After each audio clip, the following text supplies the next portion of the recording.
राधे राधे। मैं आर्यल मौर्य कक्षा 8 हिंदी विषय के अंतर्गत पढ़ाई जाने वाली पुस्तक महान व्यक्तित्व में आप सभी का स्वागत है। आइए आज हम लोग महान व्यक्तित्व में पाठ 22 सरोजनी नायडू नामक पाठ का अध्ययन करेंगे। तो बिना विलंब किए शुरू करते हैं। हाँ, आपको बता दें, इसमें मैं आपको सारांश बताऊंगा और प्रश्न अभ्यास कराऊंगा। तो चलिए शुरू करते हैं, सारांश बताना शुरू करते हैं।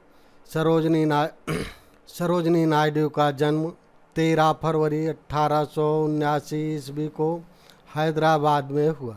उनके पिता का नाम श्री अघोरनाथ चट्टोपाध्याय और माता का नाम वारदा सुंदरी था। सरोजनी को उनसे कविता लेखन की अर्थात अपनी माता से कविता लेखन की प्रेरणा मिली। 12 वर्ष की उम्र में मैट्रिक की परीक्षा प्रथम श्रेणी में पास करके इन्हें शिक्षा के लिए इंग्लैंड भेजा गया। वहाँ पर सरोजनी के 3 कविता संग्रह प्रकाशित हुए। उन 3 कविता संग्रहों में द गोल्डन थ्रेशोल्ड, दूसरा है द ब्रोकन विंग और तीसरा है द शेप्टर्ड फ्लूट। इंग्लैंड से वापस आने पर सरोजनी का विवाह गोविंद राजुले नायडू से हो गया। सरोजनी नायडू की भेंट गांधी जी से हुई। वह गोपाल कृष्ण गोखले के कार्य से प्रभावित होकर कांग्रेस की प्रवक्ता बन गई। उन्होंने देश भर में घूमकर स्वतंत्रता का संदेश फैलाया। सरोजनी नायडू ने हिंदू मुस्लिम एकता पर जोर दिया। उन्होंने इंग्लैंड, अमेरिका आदि देशों का दौरा किया। गांधी जी के दांडी यात्रा में वह उनके साथ थी।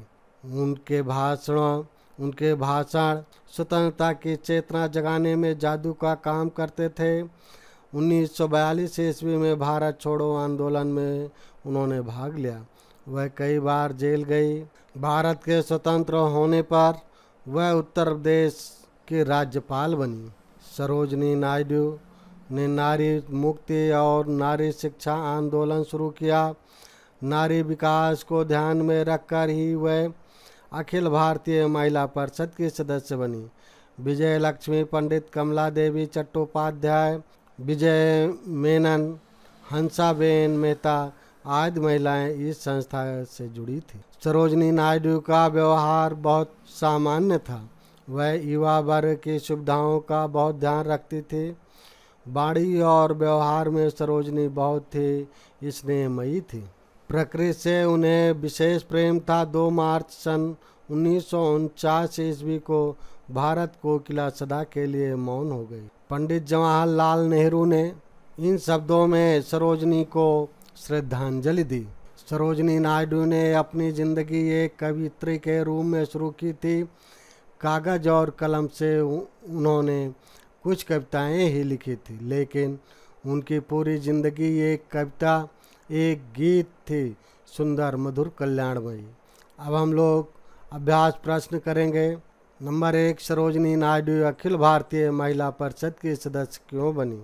उत्तर हो जाएगा, सरोजनी नायडू नारी विकास को ध्यान में रखकर महिला परिषद की सदस्य बनी। नंबर 2 है, युवा वर्ग के प्रति उनका क्या विश्वास था? युवा वर्ग के प्रति सरोजनी नायडू का विश्वास था कि सुदृढ़ सुयोग्य युवा पीढ़ी राष्ट्र की अमूल्य निधि है। अगला प्रश्न है, जवाहरलाल नेहरू ने सरोजनी नायडू के प्रति अपनी श्रद्धांजलि में क्या कहा था? तो उत्तर हो जाएगा, पंडित जवाहरलाल नेहरू ने उन्हें श्रद्धांजलि देते हुए कहा था, सरोजनी नायडू ने अपनी ज़िंदगी एक कवित्री के रूप में शुरू की थी। कागज और कलम से उन्होंने कुछ कविताएं ही लिखी थी, लेकिन उनकी पूरी जिंदगी एक कविता, एक गीत थी, सुंदर मधुर कल्याणमयी। अगला नंबर है 4, राजनीति में आने के बाद सरोजनी नायडू ने किन किन पदों पर कार्य किया?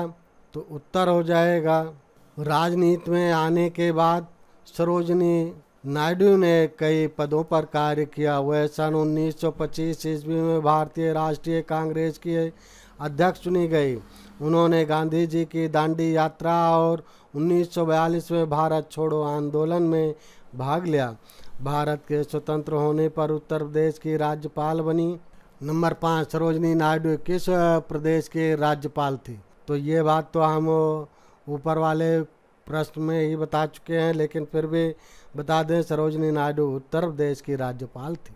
अगला प्रश्न है, सही वाक्य के सामने सही तथा गलत वाक्य के सामने गलत का निशान लगाइए। सरोजनी नायडू बचपन से ही कविताएं लिखने में रुचि रखती थी, तो ये सही हो जाएगा। कहा है, सरोजनी नायडू का ज़्यादातर समय धार्मिक कार्यों में व्यतीत होता था, ये गलत है। गा, सरोजनी नायडू अद्भुत वक्ता थी, ये भी सही है। सरोजनी नायडू का विचार था कि शिक्षित नारी अपने परिवार एवं समाज को बेहतर बना सकती है, ये सही है। नंबर 7 है, उचित शब्द चुनकर रिक्त स्थान की पूर्ति कीजिए। अब यहाँ देखिए, कहा है, प्रसिद्ध साहित्यकार, खाली स्थान दिया गया, ने सरोजनी नायडू को भारतीय समाज व संस्कृति को ध्यान में रखकर कविता लिखने का सुझाव दिया। तो देखिए, ये यहाँ दिया गया है एडमंड गास, यही लिखा जाएगा, एडमंड गास, यहाँ लिख दीजिएगा। और खा है, उनका कहना था कि देश की उन्नति के लिए, तो देखिए ये दिया गया है, इसको शुरू में ऊपर ही देना चाहिए था, जहाँ पर लिखा गया है उचित शब्द चुनकर रिक्त स्थानों की पूर्ति कीजिए। तो देखिए, रूढ़ियों, परंपराओं, रीति रिवाजों के बोझ को उतार फेंकना होगा। तो इस खाली स्थान पर रूढ़ियों, परंपराओं, रीति रिवाजों के बोझ को उतार फेंकना होगा, यहाँ भरा जाएगा, इस बात को ध्यान में रखिएगा। गा, वह जब बोलना शुरू करती तो लोग उन्हें मंत्र मुग्ध हो करके सुनते थे।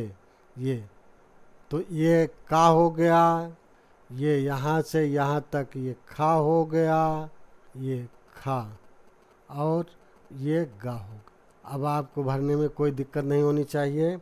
और अब अगला है 8, सरोजनी नायडू के व्यक्तित्व में आपके विचार में कौन सी विशेषताएं हैं, सूची बनाइए। तो सरोजनी नायडू के व्यक्तित्व में निम्न विशेषताएं हैं: कवित्री, गायिका, देशभक्त, मधुर भाषी, कुशल राजनीतिज्ञ और समाज सुधारक। ये वीडियो यहीं समाप्त हुआ। इस वीडियो में इतना ही। वीडियो को लाइक करें, शेयर करें, चैनल पर नए हैं तो सब्सक्राइब करें। सब्सक्राइब करने के बाद बेल आइकन ज़रूर प्रेस कर दें। बेल आइकन प्रेस कर देने पर मेरी वीडियो जैसे ही अपलोड होगी उसकी नोटिफिकेशन तुरंत आपको आपके मोबाइल पर मिल जाएगी और मेरी वीडियो आप सबसे पहले देख सकेंगे। जय हिंद, जय भारत।